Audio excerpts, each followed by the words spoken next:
Hi, John. How are you today? I'm kind of Elliot. A lot going on. As we record this, FATF is starting their plenary, so we'll have a lot to talk about next week with the outcomes from the June plenary. So looking forward to seeing that. Why don't we start with some additional international related topics? The EU Commission, and you highlighted this, is set to remove a number of countries from its high risk money laundering blacklist. So that's the announcement. And we talked offline, it's going to have to be approved. But from your perspective, what are some of the highlights? I'll just mention two that I saw. They took off the UAE and they added Monaco. And there's obviously a number of others that they've taken off and added. But what else jumped out at you? First, by taking the UAE off, it authorizes EU-based companies to do business with the UAE. So that's an economic impact. They've got quite a list of additional countries that they're adding: Algeria, Angola, Ivory Coast, Kenya, Laos, Lebanon, Namibia, Nepal, and Venezuela. And the ones they're taking off are Barbados, Gibraltar, Jamaica, Panama, the Philippines, Senegal, and Uganda. One of the things in the report, and again, this is a press report, not an official release, that part of the reasoning behind these upgrades, first, they haven't changed their list since 2022. And secondly, they're looking to continue to be aligned with FATF. Also, the European Council was a founding member of FATF. While there's occasional rumblings about whether the U.S. will continue to be fully supportive of FATF, it's clear that other parts of the world view it as a valuable enterprise at a global level and want to continue to be actively involved and aligned. In the reporting from Politico, it also said that lawmakers also pressured you executive on this one to include Russia on the list, but that has not happened. And also, as we know, FATF has suspended Russia, but it's not technically on the blacklist, according to this Politico story, due to opposition from what they call the BRICS alliance, which numbers Russia among its members. So I thought that was interesting as well. But yeah, so keep your eye on that. And obviously, the FATF plenary, there'll be some updates to various lists as well. And then in terms of other things internationally, I'll turn this to you, but this came from the Global Initiative to End Wildlife Trafficking. And this is an update on the UN. What did we see there? During this week was UN World Environment Day, and a number of different things were happening. One is the UN was holding its third ocean conference this week in Nice, France.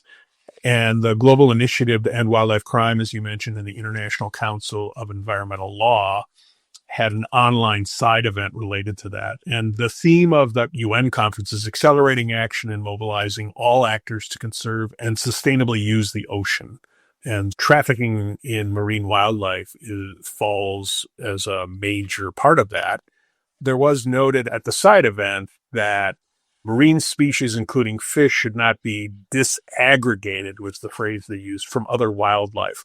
A wild fish swimming in the ocean is as much a part of its ecosystem as a tree growing in the forest or an elephant migrating across the savanna.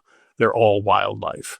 I think that's an important thing to remember. 70% of the earth is covered with water, and most of that's ocean, and there's a lot of life in those oceans.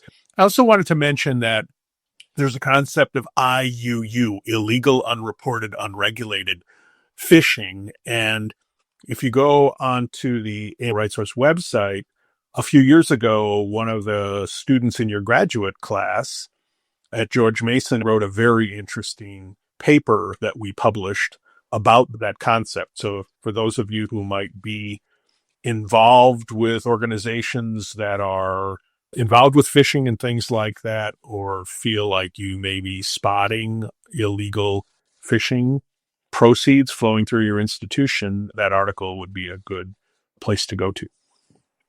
We also have covered, in terms of unique spaces in the AML environment, and that's Antiquities. The Antiquities Coalition has posted both a blog post and a report on how antiquities trafficking has spiked in Syria following the collapse of the Assad regime, based on the research by the group called the Antiquities Trafficking and Heritage Anthropology Research Project, or ATHAR. They investigate black markets online, among other things. And according to them, they're tracking dozens of antiquity trading groups on Facebook that have more than 100,000 members, largest which has 900,000 members. And they say online sales platforms have given looters unprecedented access to global markets. But the report does talk about the staggering increases in the scale and speed of cultural racketeering in Syria. And as I've mentioned past couple of weeks, I am efforting to do a follow-up podcast with the folks from the Antiquities Coalition. So this will be one of the items that we certainly discuss.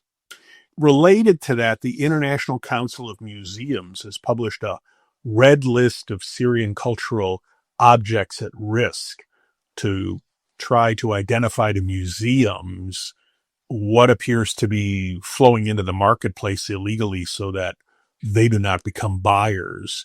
The Guardian reported on this as well and noted that a lot of the sales activity is now happening on Facebook. And Facebook in 2020 banned the sale of historical antiquities on its platform and said it would remove any related content. But there does not appear to be a lot of proactive activity by Facebook to actually remove references to or other activity related to antiquities trafficking.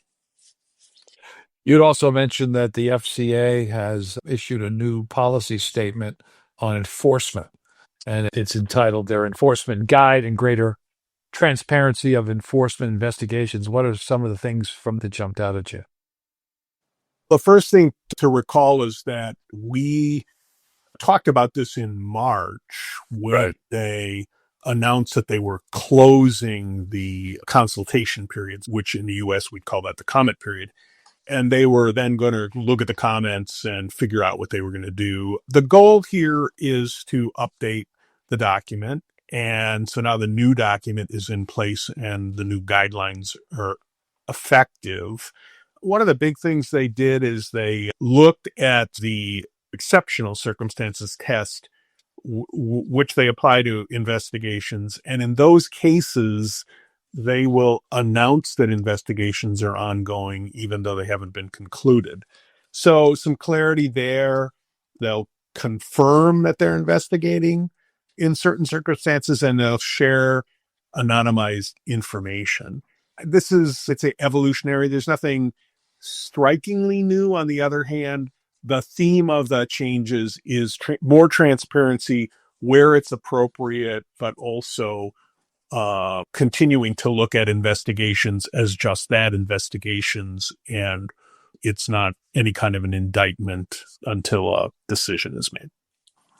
Staying with transparency and back in the U.S., we've talked a lot about the Treasury Department announcing earlier this year that they were not going to enforce the Corporate Transparency Act as it applies to domestic entities. Well, a number of House members and Senate folks introduced joint legislation. Now, this is only from the minority side, but we thought it was worth mentioning because on the House side, it's ranking member of Financial Services, Maxine Waters, also Nita Velasquez, who's a ranking member of House Small Business. The Senate side, Elizabeth Warren and Ed Markey and Senator Sheldon Whitehouse. The bill is the FinCEN SBA Coordination on Beneficial Ownership Registration Act, and it would require FinCEN and the SBA to coordinate directly on outreach and education to help small business owners understand and meet their reporting requirements. As Congresswoman Velasquez said, the CTA is still the law, and the Trump administration is wrong to stop enforcing it. And she adds, turning a blind eye to anonymous shell companies leaves us vulnerable to fraud, corruption, and abuse. So this was introduced last week. Obviously, given the state of Congress and the lack of true bipartisan activity, the chances of this getting any sort of play are probably remote, but I think it's important to recognize that. And of course, there always could be some Republicans that decide to agree with this because, in part, law enforcement has said for many years that they need this corporate transparency in order to have effective prosecutions and investigations. So we'll see where that leads us.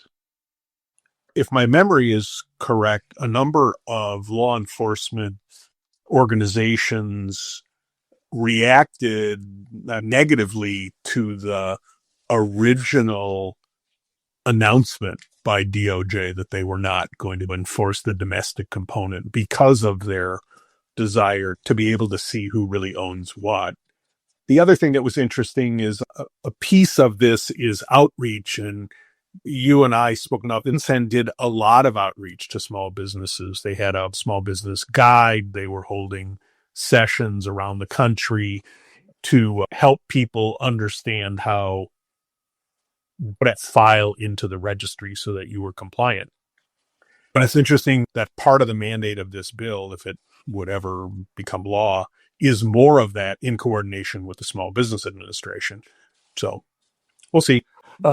Couple other things. The DOJ has announced that the founder of a crypto payment company has been charged with evading sanctions and export controls, as well as violating the BSA. Allegedly laundered more than $500 million through the U.S. financial system, including facilitating transactions with sanctioned Russian banks. So a 22-count indictment charging, I believe it's Yuri Gudnin, a resident of New York and citizen of Russia, with those offenses. So more information on that press release, but wanted to make sure we mentioned that. One of the interesting points in the indictment was that he set up the company for the purpose of money laundering. It wasn't he set up a company to do what the company was supposed to do and along the way thought, oh, wait, another business line, I can do money laundering. He set it up to be a money laundering company. So staying with the Justice Department, we mentioned several times the pausing of FCPA enforcement. Interestingly, the Deputy Attorney General put out FCPA guidelines earlier this week. It's a 4-page document. I urge folks to take a look at that. It does continue enforcement, but it's somewhat narrow, and leave that to other experts to take a look at that. As expected, it does include issues related to transnational crime and cartels, but it does add what some experts have said is a novel consideration for prosecutors to quote, whether the alleged misconduct deprived specific and identifiable U.S. entities of fair access to compete and or resulted in economic injury to specific and identifiable American companies or individuals, close quotes. So again, 4-page document on how this is going to occur going forward. Again, reading from the document, the focus will be on alleged misconduct that bears strong indicia of corrupt intent tied to particular individuals, such as substantial bribe payments, proven and sophisticated efforts to conceal these bribe payments from fraudulent conduct in furtherance of the bribery scheme and efforts to obstruct justice, close quotes. We'll leave this to the corruption experts out there to tell us what this does and changes or modifies. So more to come on this, but just released earlier this week. Yeah, the proof will be what happens on the ground. Will we actually see FCPA investigations in any volume similar to before the rollback, and who or what will be the targets and what will be the fact patterns? But we'll see. There's a couple of Treasury things. You have a FinCEN update as well? FinCEN issued an advisory about Iranian illicit oil trading. There have been a slew of sanctions over the last number of years and that have not abated. This is an update to an earlier advisory issued in 2018. As with the FinCEN advisory generally, it walks through the scope of the problem. It gives a good in-depth explanation of the smuggling activities. It talks about Iran's shadow fleet, the shadow banking networks that are used to launder the money. It has case studies for a number of things to assist people in understanding what's going on. There's one related to the shadow banking. There's another one related to weapons procurement, because a lot of the revenue that comes from the oil smuggling is allocated in Iran to its military for weapons or weapons parts acquisition. And then it provides red flags related to the illicit oil smuggling and sales, to the shadow banking networks, and to the weapons procurement networks.